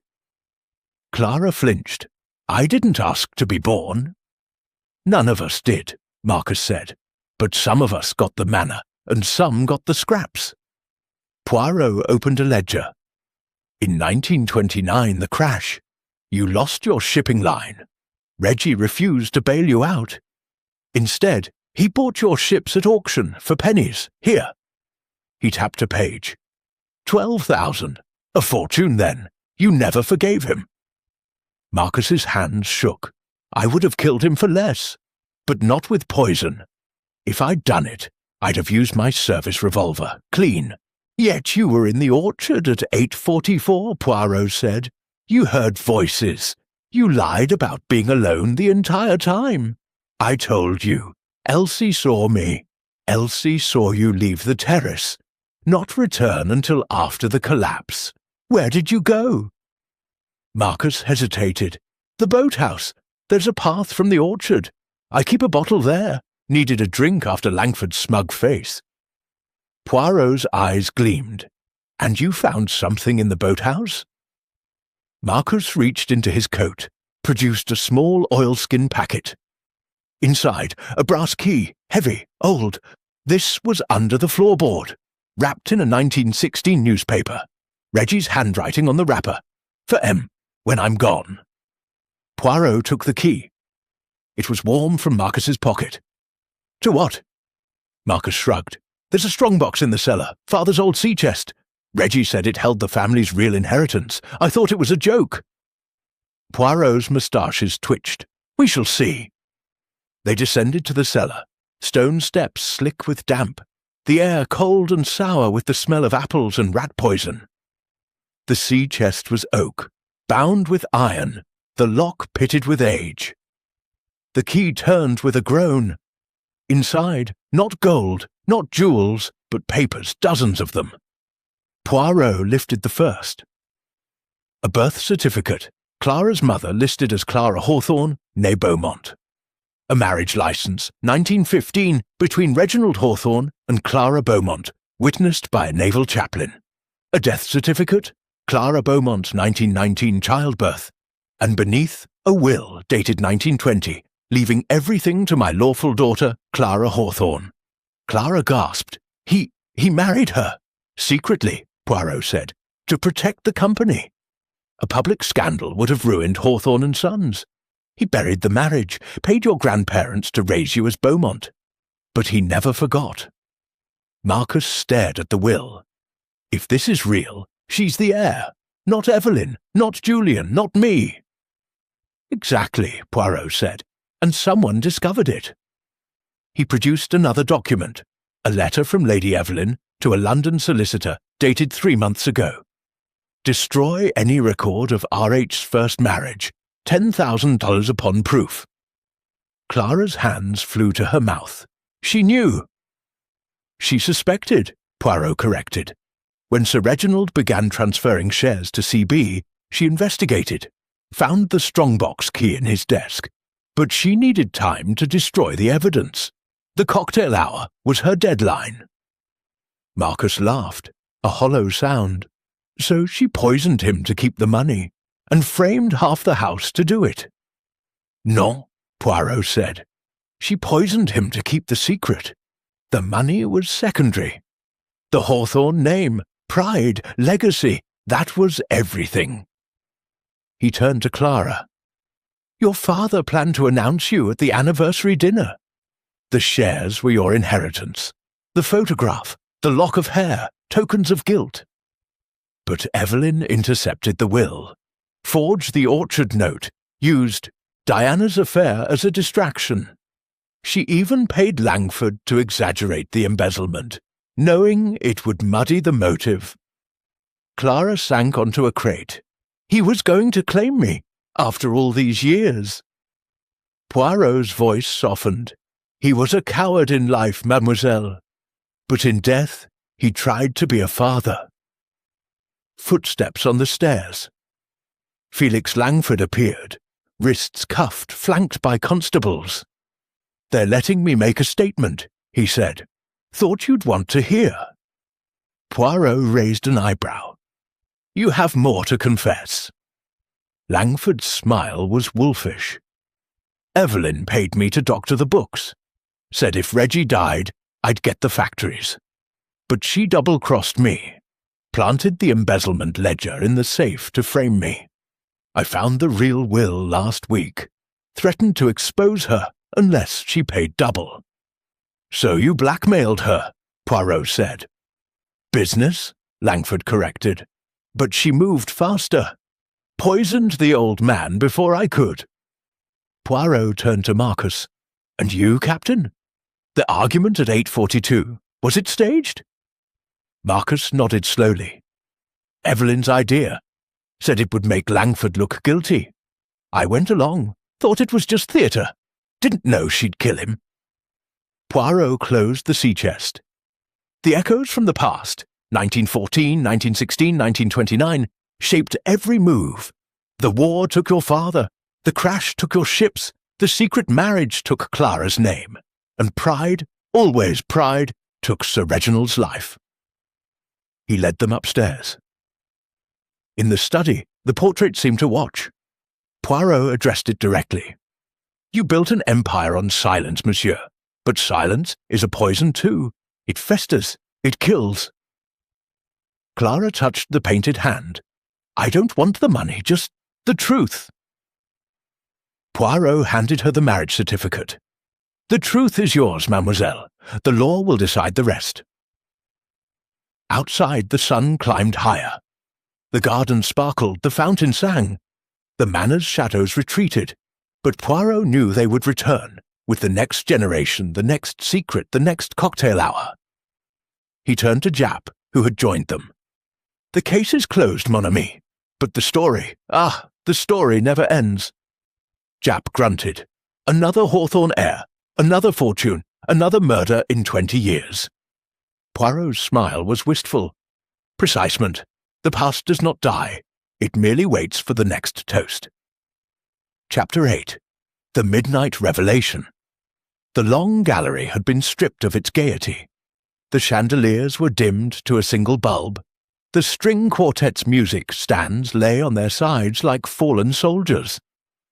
The Persian rug still bore the dark stain where Sir Reginald had died, now covered by a folded tarp. Evidence markers, small yellow tents, dotted the floor like grave markers. The shattered Hawthorne special, the lemon twist in its plastic bag, the absinthe bottle sealed in glass. The French windows stood open to the night. A cold wind breathed through, carrying the scent of wet yew and distant wood smoke. Midnight approached, and the house held its breath. Hercule Poirot stood at the exact spot where Sir Reginald had fallen. He had dismissed the constables an hour earlier, insisting on solitude for the reconstruction. Jap had protested, "You'll have the whole lot confessing to Jack the Ripper." But Poirot was immovable. Truth, he said, required theatre, and theatre required an audience. They came at 11:57 p.m., summoned by handwritten notes delivered to their rooms, long gallery, midnight, the final act. HP Captain Marcus arrived first, revolver tucked into his belt, eyes bloodshot but steady. Felix Langford followed, wrists free. Japp had released him on condition of cooperation, his cufflinks replaced by plain steel. Dr. Gray carried his medical bag like a penitent's cross. Clara Beaumont wore a simple black dress, the marriage certificate folded in her pocket. Elsie the maid hovered at the rear, apron gone, a shawl clutched to her chest. Julian Hawthorne stumbled in last, sober for once, the forged ring glinting on his finger.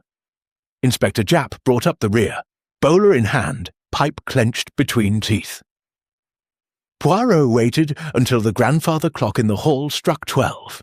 12 sonorous chimes that seemed to shake dust from the rafters. Then he spoke.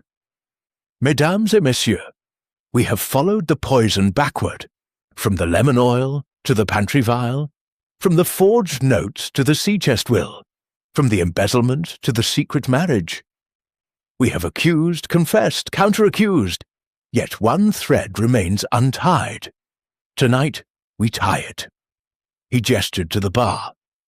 Vincent, the bartender, released from questioning, stood ready, white gloves pristine. On the mahogany counter, a fresh absinthe bottle, unopened, a martini shaker, a single pint glass, a lemon, a paring knife, a garnish tray with olives and twists. We will recreate the Hawthorne special, Poirot announced, step by step. Vincent will pour, Captain Marcus will toast, but this time he produced a small vial of clear liquid. We use water, not poison. The drama is in the timing. Vincent cracked the absinthe seal. The scent of anise filled the room. He measured 4 counts of absinthe, 1 of gin, a whisper of syrup. The shaker clinked. Ice sang. He strained the glowing green liquid into the pint glass. Added a fresh lemon twist. Poirot took the glass. At 8:43, this was poured. At 8:45, the trolley left the bar. Observe. He wheeled the silver trolley to the centre of the room, exactly where it had stood. 2 minutes. Who could reach it? He pointed to the garnish tray. The lemon was prepared earlier, here. Someone sliced it thin, brushed the peel with cyanide oil, returned it to the tray. Sir Reginald always twisted his own lemon. The cut on his thumb here, he indicated a photograph blown up on an easel, was fresh, from opening his cigar cutter at 8:30. Clara stepped forward. I saw the hand. At the tray, the ring was Langford's. Poirot finished, but the hand was not. Observe. He held up the serpent cufflink. Gold? Heavy. The sketch showed a ring, yes, but the shadow was wrong. The cufflink was planted on the tray after the poisoning to mislead. Langford's eyes narrowed. Then whose hand? Poirot turned to Dr. Gray. Doctor, your bag. Gray opened it reluctantly. Inside, the cyanide bottle, now empty. Poirot lifted it, sniffed. This held the oil. You prepared it weeks ago for rats, you said. But the dosage was precise, 0.3 grams dissolved in almond oil. Enough to kill in 7 minutes through a cut. Gray's face strained. I told you, Evelyn took it. No, you gave it to her. But not for murder, for mercy. The room stilled. Poirot continued. Sir Reginald was dying. Cancer. Inoperable. You diagnosed it 6 months ago. He begged you to end it. Quietly. Painlessly. You refused. But you prepared the oil. Left it in the pantry. Labelled as rat poison. Evelyn found it. She saw opportunity. Gray sank into a chair. He was in agony. I couldn't watch. Poirot's voice softened. You are not the killer, Doctor. You are the catalyst. He turned to Elsie. You stuffed the olives. You saw Evelyn in the pantry at 8:35? Elsie nodded. She was crying. Said Sir Reginald was leaving her. I thought she meant divorce. Exactly. She poisoned the lemon at 8:40, returned to the gallery by 8:42. Diana handed the glass at 8:45. Innocent. The collapse at 8:47. Perfect. Julian laughed hysterically. So my aunt killed my uncle to keep his money. and his bastard's inheritance, and I was the fool with the forged ring." Poirot held up the real signet ring, the one from the orchard. "This was your mother's, Captain Marcus, stolen from the sea chest in 1929. Evelyn took it to forge the duplicate. She gave you the fake to lure Julian, then planted the real one in the garden to frame him." Marcus touched the ring, eyes wet. She was always the clever one. Poirot moved to the French windows. But one detail remained. The study note, "Meet me at 8:30. G. was never delivered. Why forge it?"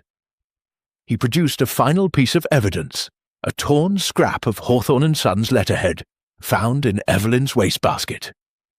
On it, in her handwriting, "If he goes to the study, Gray will be blamed. Evelyn wanted Sir Reginald in the study at 8:30, to isolate him, poison him privately. But he refused to leave the party. So she adapted. The lemon became the weapon. The study note became the misdirection." Clara spoke for the first time. "And the will, the marriage, real," Poirot said, "filed in Somerset House, under seal. Evelyn's solicitor confirmed it this afternoon. Clara is the legal heir. The shares, the factories, the manor, hers." Langford whistled. "So the old bastard did right in the end." Poirot turned to the tarp-covered stain. "But the final revelation is here." He lifted the tarp. Beneath, chalked on the floor in Poirot's own hand, a perfect outline of Sir Reginald's body. At the head, a single red rose, fresh, dewed, identical to the one from the fountain. "Evelyn placed this at 9:15, Poirot said, "after Diana's attack on Clara. A message, 'I still control the stage,' but she made one mistake." He knelt, lifted the rose. Beneath it, a tiny gold locket, heart-shaped, engraved C. Inside, a miniature photograph of baby Clara. "Sir Reginald wore this always," Poirot said, "hidden under his shirt. It fell when he collapsed. Evelyn retrieved it, then returned it tonight to taunt Clara. But the chain is broken. The clasp was forced after death." Clara took the locket, tears falling at last. "He kept me close to his heart." Poirot stood. "The midnight revelation is this. Sir Reginald planned his own death. Not the poison, but the exposure. He knew Evelyn would kill him if he announced Clara. He left the sea chest key for Marcus, the shares for Clara, the locket for proof. He staged his murder to destroy his wife and to free his daughter." Silence. The wind moaned through the open windows. Marcus broke it. "He used us all, even in death." "No," Poirot said. "He used truth, the ultimate poison for a family built on lies." He turned to Japp. "The case is complete. Lady Evelyn will hang for murder, Diana for assault and conspiracy, Dr. Gray for mercy, perhaps a suspended sentence, Langford for embezzlement, Julian for being young and foolish." Japp nodded. "And the girl?" Poirot looked at Clara. "She inherits the past. Let us hope she builds a better future." Clara closed the locket. "I'll sell the factories, keep the manor as a school, for girls like Elsie, no more secrets." Poirot smiled, a rare, genuine smile. "Then the cocktail hour ends not in death, but in life." He raised the glass of water absinthe. "To Sir Reginald Hawthorne, may his echoes finally rest." They drank, silently, solemnly.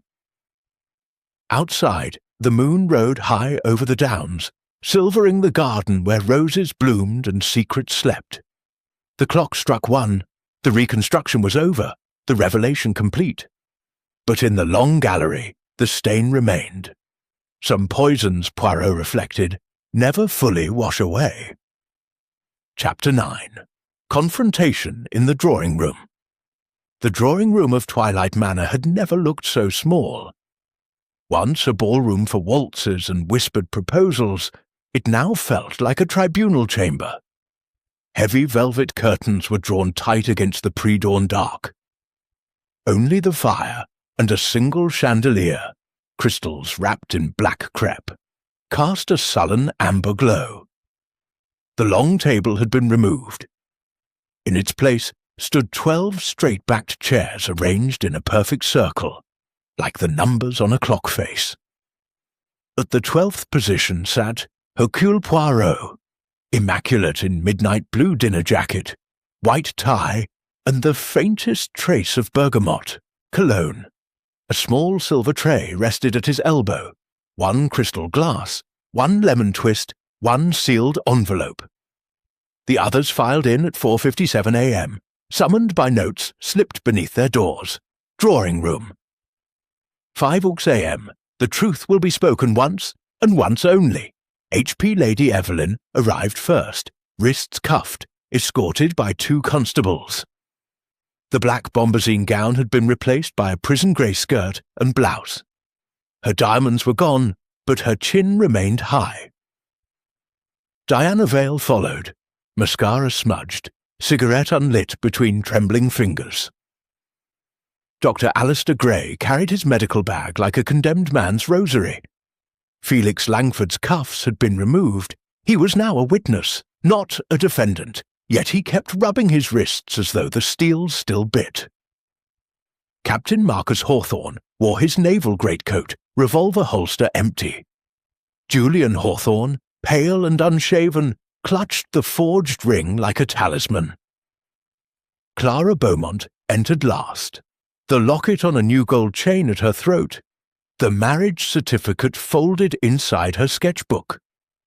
Elsie the maid hovered at the threshold, shawl clutched, eyes wide. Inspector Japp closed the doors with a soft click that sounded in the hush like a gavel. Poirot did not rise. Ladies and gentlemen, the stage is set for the final act. No more masks, no more alibis, no more poison, only truth. He lifted the envelope. This contains Sir Reginald's last testament, dictated to his solicitor 3 days before the cocktail hour and delivered to me yesterday. It names his killer. It names his heir. It names every accomplice.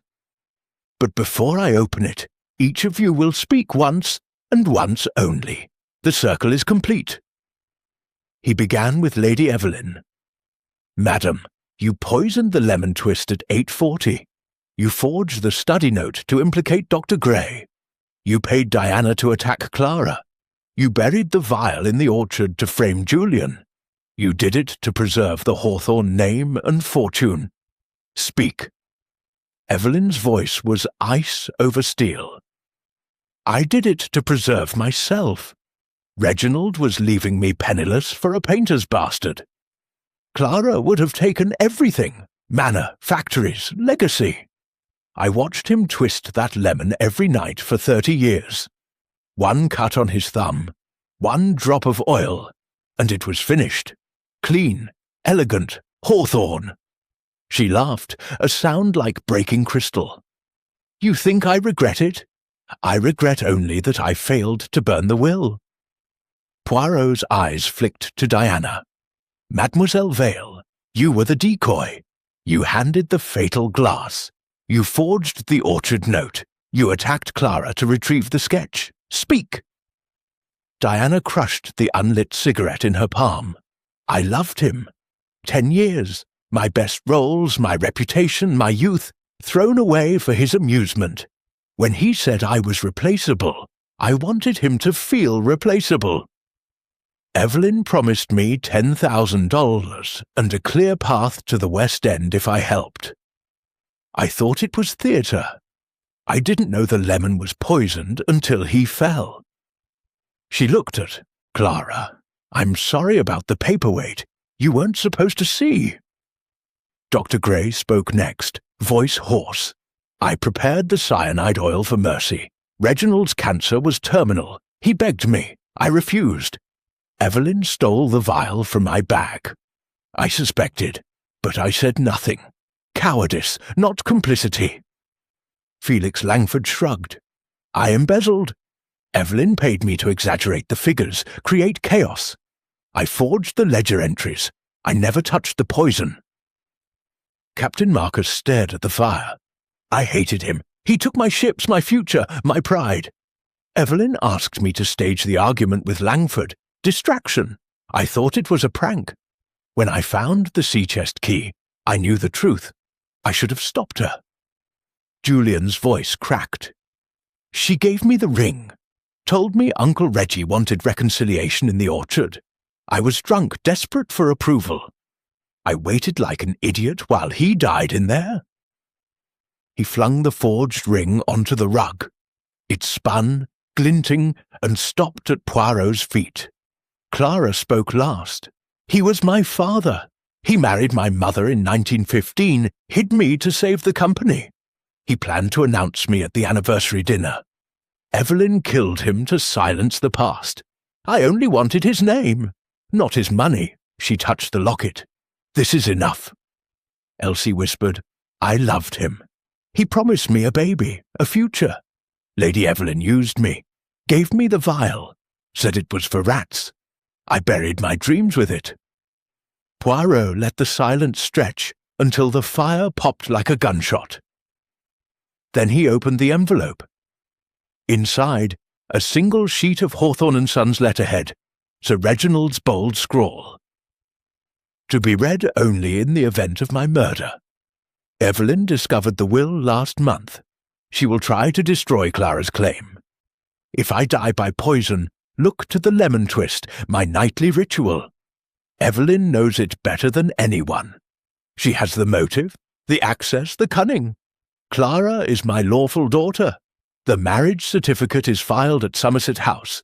Give her everything, and tell Marcus, forgive me for 1929, the ships were never worth your soul. Reginald Hawthorne, 26th October Poirot, laid the letter on the tray beside the lemon twist. The dead man accuses the living. The circle closes. Lady Evelyn lunged, cuffs clinking, as if to seize the letter. A constable restrained her. It's forgery, she shrieked. He was delirious with pain. Poirot produced a second document. The original will, witnessed by the solicitor, dated the same day. Ink, handwriting, fingerprints, all match. The law will confirm. He turned to Clara. Mademoiselle, the manor, the factories, the fortune, yours. But the name Hawthorne carries a heavier burden. Will you accept it? Clara looked at each face. Evelyn's hatred, Diana's shame, Grey's guilt, Langford's calculation, Marcus's grief, Julian's despair, Elsie's loss. I accept the truth, she said. The rest I will dismantle. The factories sold, proceeds to a trust for new, children born out of wedlock. The manor becomes a school. No more secrets, no more poison. Poirot inclined his head. Then justice is served. Neat, no ice. He lifted the crystal glass, water only, and offered it to Clara. To new beginnings. She drank. The others watched, silent. Japp stepped forward. Lady Evelyn Hawthorne, you are charged with murder.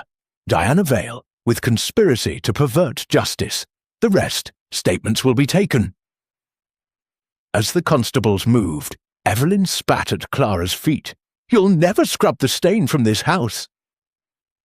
Clara met her gaze. Stains fade. Truth endures. Poirot picked up the forged ring, slipped it into his pocket. A souvenir, he murmured, of human vanity. The fire settled into embers.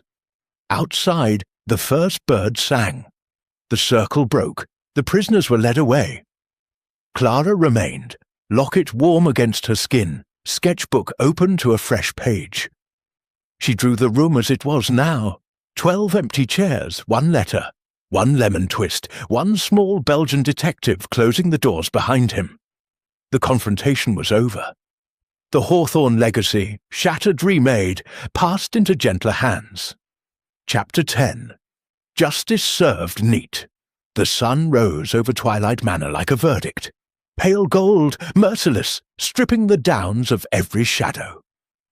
The storm had passed. Only the scent of wet earth and crushed roses remained. The long gallery windows stood open, and a cool October wind swept through, lifting the dust of last night's confessions. The Persian rug had been rolled away.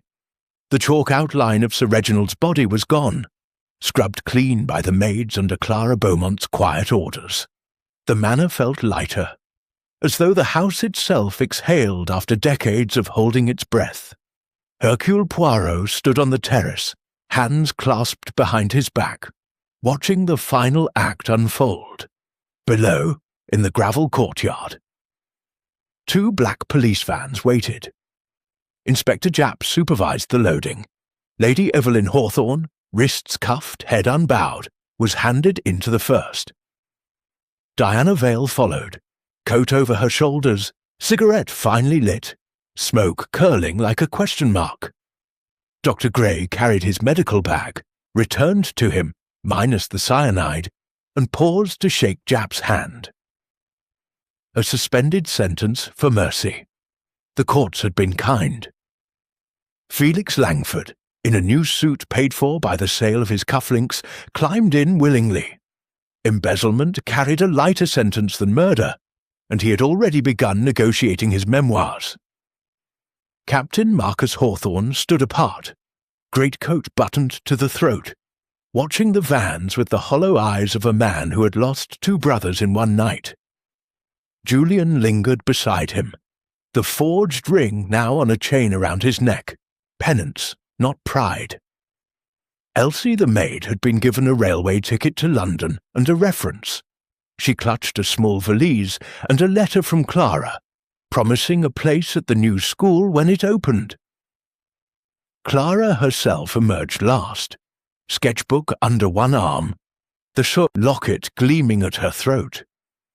She wore a simple grey coat, hair pinned back, the weight of inheritance already settling on her shoulders like a mantle. She approached Poirot. "It's done," she said. "The solicitors confirmed the will this morning. The factories are in escrow.